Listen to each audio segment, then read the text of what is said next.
dicampur dengan yang namanya air, ini adalah air putih, maka darah ketika diteteskan di dalam yang namanya air putih, maka kita perhatikan di sini akan segera larut masuk ke dalam dasarnya. Oke, Ya, baik. karena memang darah kita komposisinya 87% adalah Air. air. Ya, bahkan ketika kita aduk seperti ini, maka dia akan larut.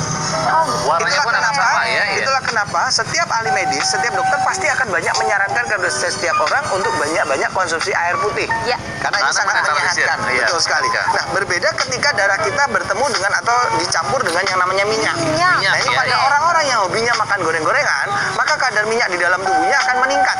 Dan apalagi kalau si orang penderita itu tidak banyak beraktivitas atau olahraga. Maka kita lihat di sini, ketika darah kita dicampur dengan minyak, maka air dengan minyak tidak akan bisa menyatu.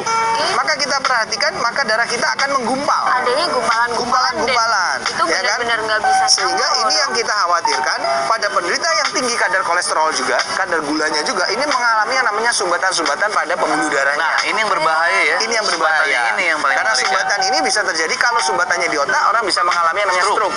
Ketika sumbatannya pada bagian jantung, orang bisa mengalami serangan jantung. Ketika Biasa. sumbatannya pada ginjal, orang bisa mengalami yang namanya gagal ginjal, bahkan bisa berujung pada cuci darah. Ah, Ya. Dan iya. yang kita takutkan juga adalah pada mereka yang tidak hanya hobi goreng-gorengan, Iya. tetapi biasanya orang yang sukanya makan gorengan tidak terlepas dari makanan yang manis-manis. Nah, biasanya Ya kan? berkaitan juga tuh. Ketika darah kita dicampur dengan sifatnya manis, larutannya sifatnya manis, maka kita perhatikan di sini akan terjadi yang namanya perlengketan atau yang namanya kekentalan. Ya. Ya. Sehingga maka yang terjadi apa?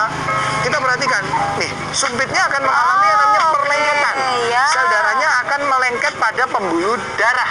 Dan Karena tidak terlepas gula ya, dok, ya? itu akan melakukan yang namanya perlengketan pada sel darah kita dan juga akan menempel pada dinding pembuluh darah. Ini yang kita khawatirkan, yang kita takutkan.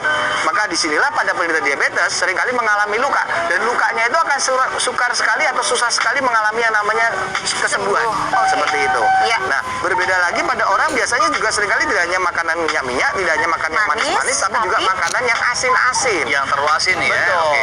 Ya, karena kita tahu kadang-kala dari menu makanan saja itu sebetulnya dia sudah dimasak dengan garam yang cukup tinggi. Ya. Ketika sampai di meja kita untuk kita konsumsi, kadang-kala tidak sedikit orang yang menambahkan dengan yang namanya garam meja. Ya, Berarti kita betul. tahu betapa tingginya kadar natrium yang masuk ke dalam tubuh kita, ya kan? kita akan coba. Sehingga akibatnya ketika darah itu bercampur dengan yang namanya garam, ini juga akan beresikonya apa? Terjadi yang namanya kerusakan sel darah, ya kan? Nah, tentunya lihat ya. ini juga akan susah sekali karena yang namanya blood jenis itu akan berbeda. Kalau tadi yang namanya larutan Air, air, dia akan betul. mengendap langsung ke bawah. Ya, Dan akan langsung menyatu ya. bercampur ya. Ketika dengan yang namanya garam, kita tahu berat jenis dari yang namanya natrium itu berbeda dengan yang namanya kandungan air. Sehingga itu akan membuat penderita hipertensi mengalami pengaratan pada pembuluh darahnya atau disebut dengan namanya arteriosklerosis. Dan di sini terlihat sulit sekali Betul. untuk bisa Ya bercampur. kan? Bahkan kalau kita perhatikan, ya kan, ini semua terjadi kalau kita melihat ini semua, ini kan semuanya kelihatan tembus pandang. Ya. Ya, tapi sayangnya tubuh kita tidak seperti percobaan yang saya lakukan. Tubuh kita terbungkus oleh suatu lapisan yang disebut dengan namanya kulit. Sehingga kadangkala peristiwa ini terjadi di dalam tubuh kita tidak pernah menyadarinya. Ya. Itulah yang tadi di awal saya katakan, banyak orang menyadari dirinya sakit ketika sudah muncul komplikasi.